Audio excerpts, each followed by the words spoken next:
कामचोर बहू। कांता बहन की दो बहुएं थी, बड़ी कल्पना और छोटी प्रिया। कल्पना का जैसा नाम वैसा ही काम। सारा दिन कल्पनाओं में रहती, ना कोई काम करती न कोई धाम। अरे कल्पना बहू, जरा अच्छी सी चटनी पीसते, आज कुछ मजेदार खाने का मन है। पेट में जलन हो जाएगी माँ जी बुढ़ापे में, और वैसे भी मेरा काम करने का वक्त शाम का है। आप प्रिया को ही बोल दो। इतना कहकर कल्पना वहां से चली जाती है। कांता कल्पना के ऐसे रवैये से काफी परेशान रहती है। मैं बना देती हूँ माँ चटनी, ऐसा बोलकर प्रिया माँ को चटनी बनाकर प्लेट में खाने को देती है कि तभी वहां कल्पना आ जाती है। अरे वाह चटनी, जरा चख कर तो देखो, बड़े दिन हो गए। अरे नहीं बहू, तू तो रहने ही दे चटनी खाना, पेट में जलन हो जाएगी। इतना कहकर कांता और प्रिया दोनों हंसने लगते हैं। कल्पना सारा दिन या तो मोबाइल में यूट्यूब देखती या फिर सोती रहती। उसका कमरा भी बिखरा और गंदा रहता। एक दिन कल्पना का पति अशोक उससे कहता है, अरे कल्पना, जानवर भी उस जगह को साफ कर लेता है जहां वो बैठता है, तुम तो इंसान हो, कैसे इतने गंदे कमरे में रह लेती हो? देखो सारा सामान यहाँ वहां बिखरा पड़ा है। ज्यादा अपनी माँ का बोलना बोलो। हाँ, कमरा तुम्हारा भी तो है, गंदा लग रहा है तो साफ कर लो। पता नहीं तुम्हारे साथ मैं कैसे जिंदगी बिताऊंगा। इतना कहकर अशोक वहां से चला जाता है। कल्पना बस खाना खाने कमरे से बाहर आती और फिर से कमरे में चली जाती। इससे कांता बहन काफी परेशान रहती। एक दिन प्रिया कांता से कहती है, माँ, मैं सारा दिन काम करके थक जाती हूँ। आप कल्पना दीदी से कहिए ना कि सुबह और शाम का काम बांट ले।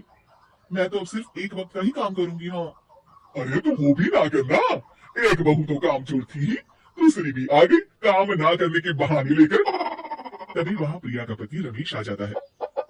माँ, मैं देख रहा हूँ भाभी कोई काम नहीं करती, प्रिया सारा दिन घर और रसोई का काम करती है, अब कुछ करो ना माँ। कांता मन में कुछ सोचती है और कल्पना के पास जाती है। कल्पना फोन पर मेकअप करना देख रही होती है। कल्पना, तुम सारा दिन बस मोबाइल देखती हो, घर का कोई काम भी कर लिया करो। प्रिया सारा दिन काम करके थक जाती है, आज से मैंने फैसला किया है, एक वक्त का काम तुम करोगी, सुबह का खाना तुम बनाओगी और रात का प्रिया। आप लोगों ने काम को हवा बना रखा है।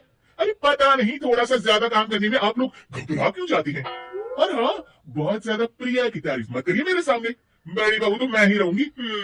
मैं कुछ नहीं जानती, कल सुबह मुझे वक्त से खाना चाहिए, रसोई में आ जाना, वरना कल से तुझे खाना नहीं मिलेगा। अगली सुबह कल्पना रसोई में नहीं आती है।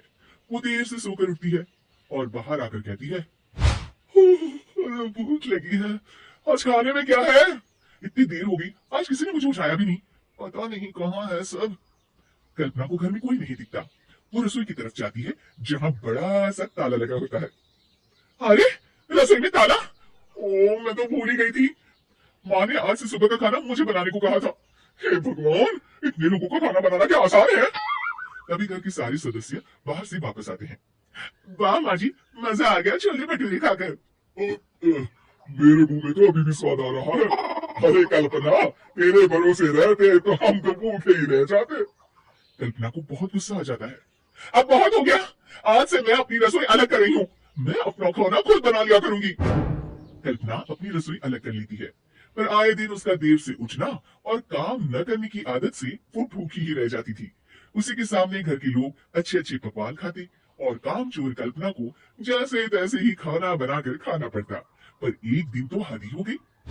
माँ, दीदी आज सुबह से कमरे से बाहर नहीं निकली, हमें जाकर देखना चाहिए। सो रही होगी कामचोर कहीं की, पर तुम कहती हो तो चलो देख लेते हैं उसे। कल्पना कमरे में पेट पकड़कर बैठी होती है। हाय मेरा दर्द, पेट दर्द के मारे मर रही हूं मैं।